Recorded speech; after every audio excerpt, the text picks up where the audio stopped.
Dearest love, a long time ago, so very different from these times, there was a place you could run to, not to play, but as a place of refuge. When mother wanted to beat us for our wrongs, when father wanted to discipline us for our mistakes, we would run and lay before the altar, and we always believed in God because His servant was always there, and the door was never shut. And no matter your crimes, He would soothe whoever was after you, and then, when all is calm and you are safe, He would give you a talk that touched the soul. Not only for us as children, but for the adults too. The door to the chapel was never closed. Never ever, for it was the place of refuge. He had a home, but it was as if he lived in the chapel. He was the cleaner, the overseer, and its guard. Never would you enter the chapel and not meet him.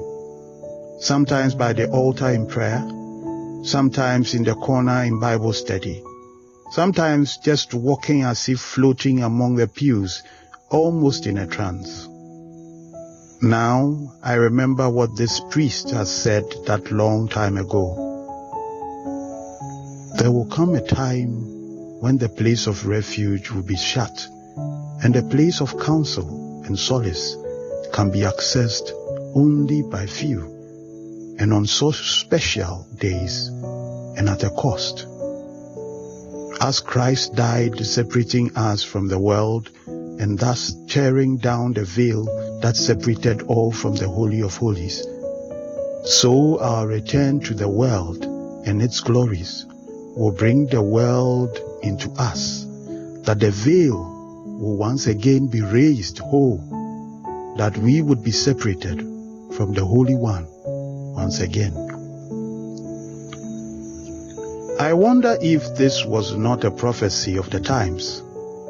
We now build walls and raise mighty gates for the house of God, for within them are greater treasures that we believe make the place fitting for the Holy One, and because of this, gates are locked, and to enter, you must have a pass or book an appointment.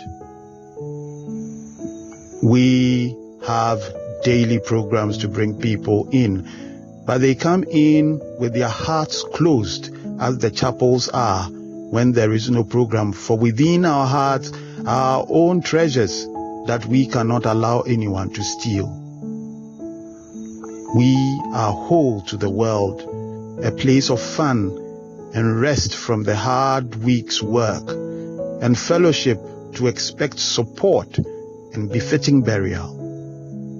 So the house that was to be the Holy of Holies, where we came to worship our God and to humble ourselves before Him, is now a place where we come to show our glory, where servants parade as masters, kings and mighty ones, and the God we serve is nothing but just the invisible entity that accepts whatever we do because He is obligated to.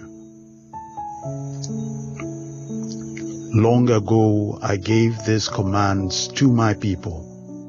You must see that justice is done and must show kindness and mercy to one another.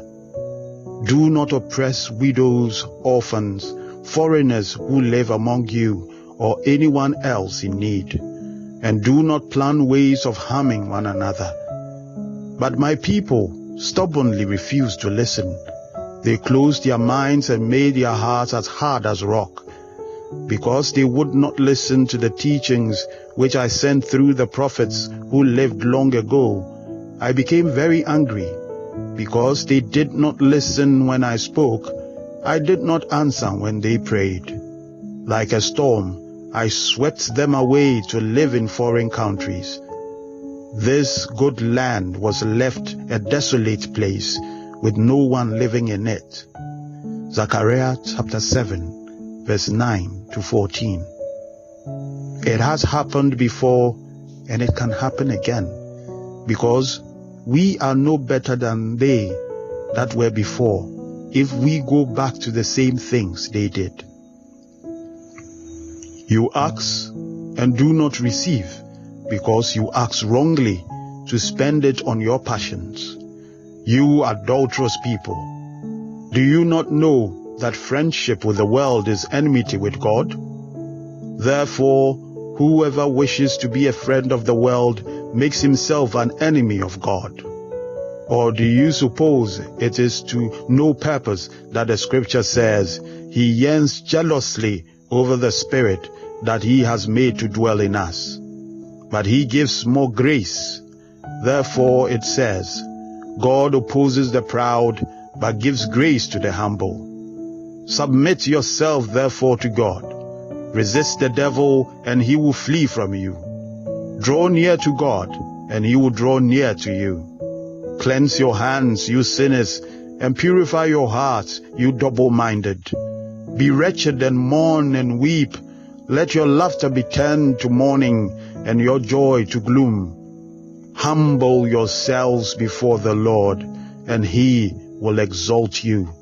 James chapter 4, verse 3 to 10. Stay blessed, trust and obey, for there is no other way. K.